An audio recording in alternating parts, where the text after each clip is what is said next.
Hi friends, అందరికీ నమస్కారం. మన ఇంటి అమ్మాయికి స్వాగతం.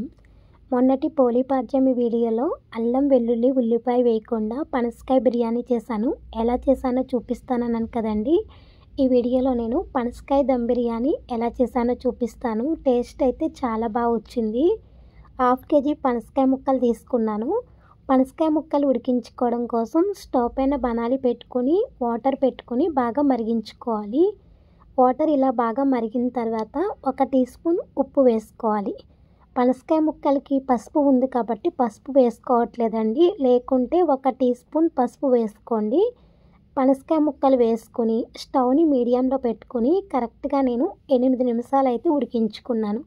8 నిమిషాలు పనసకాయ ముక్కలు ఉడికిన తర్వాత స్టవ్ని ఆఫ్ చేసుకుని వాటర్ లేకుండా ఒక గిన్నెలోకి తీసుకోవాలి. నేను హోల్స్ ఉన్న గిన్నెలోకి అయితే తీసుకున్నాను.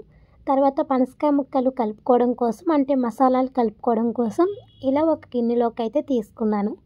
పనసకాయ ముక్కలు ఉప్పు వేసి ఉడికించుకున్నాం కాబట్టి నేను 1/2 టీ స్పూన్ ఉప్పు వేసుకుంటున్నాను. అలాగే 2 టీ స్పూన్ల కారం వేసుకున్నాను. 1 teaspoon biryani masala powder, 1/2 teaspoon garam masala పొడి, కట్ చేసుకున్న 1 పచ్చిమిర్చి, కట్ చేసుకున్న కొద్దిగా కొత్తిమీర, 1/2 చెక్క నిమ్మరసం వేసుకున్నాను. నేను అల్లం వెల్లుల్లి వేయట్లేదు కాబట్టి అల్లం వెల్లుల్లి పేస్ట్ వేయలేదండి.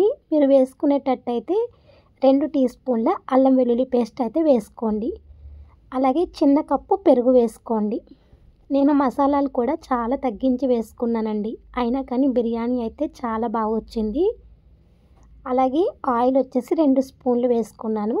ఈ పెరుగు, ఈ మసాలాలన్నీ బాగా పనసకాయ ముక్కలకి పట్టే విధంగా కలుపుకోవాలి. కలుపుకున్న తర్వాత ఒక అరగంట సేపు అయితే పక్కన నాననివ్వండి. ఇప్పుడు మూత పెట్టుకుని అరగంట సేపు పక్కన పెట్టుకున్నాను. ఇప్పుడు మనం రైస్ని ఉడికించుకోవడం కోసం ఒక బనాలీలోకి వాటర్ని తీసుకోవాలి. తర్వాత బిర్యానీ సరుకులు తీసుకుందాము. ఈ బిర్యానీ సరుకులు వచ్చేసి నేను సగం మాత్రమే ఈ వాటర్లో వేసుకున్నానండి, మిగిలిన సగం పక్కన పెట్టుకుంటున్నాను. ఇప్పుడు మనం రుచికి సరిపడినంత ఉప్పు వేసుకోవాలి. ఉప్పు కొంచెం ఎక్కువే పడుతుంది, చూసుకుని వేసుకోండి. కట్ చేసుకున్న కొద్దిగా కొత్తిమీర, 1/2 చెక్క నిమ్మరసం, 1 స్పూన్ ఆయిల్ వేసుకోవాలి. ఆయిల్ వేసిన క్లిప్ అయితే మిస్ అయిందండి. స్టవ్ని హైలో పెట్టుకుని వాటర్ని బాగా బాయిల్ చేసుకోండి. నేను క్యాబేజీని ఇలా సన్నగా కట్ చేసుకున్నాను. ఉల్లిపాయ వేసుకోవట్లేదు కాబట్టి క్యాబేజీ తీసుకున్నానండి. స్టవ్ పైన బనాలి పెట్టుకుని ఆయిల్ వేసుకుని క్యాబేజీ తురుము వేసుకుని స్టవ్ని హైలో పెట్టుకుని ఫ్రై చేసుకుంటున్నాను. మీరు ఉల్లిపాయ వేసుకునేటట్టయితే క్యాబేజీ ప్లేస్లో ఉల్లిపాయ వేసుకుని ఇలా బ్రౌన్ కలర్ వచ్చేంత వరకు ఫ్రై చేసుకోండి. నేను క్యాబేజీ అయితే చిన్న క్యాబేజీలో సగం తీసుకున్నానండి. ఇలా బ్రౌన్ కలర్ వచ్చిన తర్వాత ఇలా ఒక ప్లేట్లోకి అయితే తీసేసుకున్నాను. తర్వాత ఇదే బనాలీలోకి మనం తీసి పెట్టుకున్నాం కదా బిర్యానీ సరుకులు, అవి వేసేసుకోవాలి. తర్వాత కొద్దిగా క్యాబేజీ తురుము ఉంచుకున్నానండి, ఆ క్యాబేజీ తురుము అయితే వేసుకున్నాను. నేను రైస్ని ముందే నానబెట్టుకున్నానండి. బాస్మతి రైసు నేను 2 గ్లాసులు తీసుకుని అరగంట సేపు నానబెట్టి పెట్టుకున్నాను. ఈలోపు నాకు వాటర్ బాగా బాయిల్ అయింది. ఇప్పుడు ఉప్పు చూసుకోండి. ఉప్పు చాలా ఎక్కువగా ఉండాలన్నమాట, అంటే ఉప్పగా ఉండాలి వాటర్ అయితేని. తర్వాత రైస్ని వేసేసుకోండి. ఇంకా రైస్ కుక్ అవుతుందండి. ఇంకొక పక్క క్యాబేజీ లైట్గా ఫ్రై అయిపోయినాయి మసాలాలు కూడా.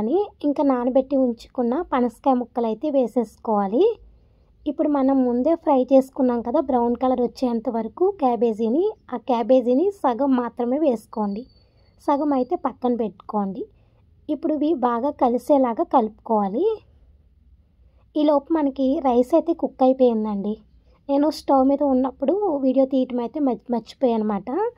రైస్ అయితే బాగా మెత్తగా కాకుండా పదునుగా ఉండేలాగా కుక్ చేసుకోవాలి. ఇలా హోల్స్ ఉన్న గిన్నెలోకి అయితే తీసేసుకున్నాను అనమాట రైస్ని. నేను రైస్ ఉడికించుకున్న వాటర్ని కొద్దిగా ఒక గిన్నెలోకి అయితే తీసుకుని పక్కన పెట్టుకున్నానండి.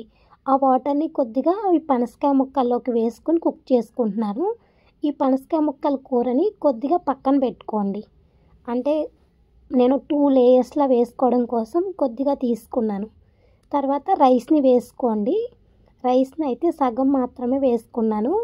ఇలా సమానంగా వేసుకున్న తర్వాత సగం తీసి పక్కన పెట్టుకున్న పనసకాయ ముక్కల కూరని వేసుకొని ఫ్రై చేసుకున్న బ్రౌన్ కలర్లోకి ఫ్రై చేసుకున్నాం కదా క్యాబేజీని, ఆ క్యాబేజీ అలాగే 1/2 టీ స్పూన్ గరం మసాలా పొడి, అలాగే కొత్తిమీర వేసేసుకోండి. తర్వాత మిగిలిన రైస్ మొత్తం వేసుకుని ఇలా సమానంగా పెట్టేసుకుని అలాగే బ్రౌన్గా ఫ్రై చేసుకున్న క్యాబేజీని అలాగే కట్ చేసుకున్న కొత్తిమీర, 1 teaspoon biryani masala powder వేసుకొని మూత పెట్టేసుకొని గాలి పోకుండా ఇలా బరువుగా ఉన్నది పెట్టేసుకోండి. ఫస్ట్లో స్టవ్ని మీడియంలో పెట్టుకుని 5 మినిట్స్ ఉంచుకున్నాను. తర్వాత స్టవ్ని సిమ్లో పెట్టుకుని 10 మినిట్స్ ఉంచుకున్నాను. అంటే కరెక్ట్గా 15 మినిట్స్ ఉంచుకొని స్టవ్ ఆఫ్ చేసేసుకున్నానండి.